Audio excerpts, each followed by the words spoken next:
तुला चांगलं गाणं गाता आलं, तू जे वाचतोयस त्यातून जे टिपत राहतोस तू, चांगल्या चित्रकारांची एक्झिबिशन्स बघितली, चित्र समजून घेतली, तर नाही का रे तू एखाद्या वेळेस त्या कलेच्या वळचणीला जाणार? तू वाचता वाचता वाचता एखादी कविता नाही का तू करणार?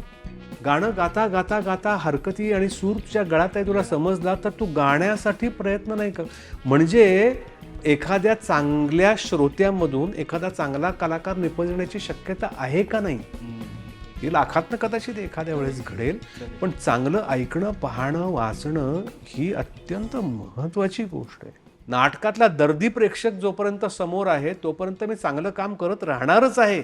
चांगलं वाचणारे आहेत, अभिप्राय देणारे आहेत, चर्चा करणारे लोक आहेत, तोपर्यंत चांगलं लिहितच राहणार आहेत. आणि आज नेमकं तेच समाजामध्ये आपल्या मिसिंग झालेलं आहे. कारण आपण लोकांना, मुलांना फक्त पैसा कमवण्यासाठी जे काही करावं लागेल ते करा, हाच संस्कार आणि हेच मूल्य आपण शिकवतोय.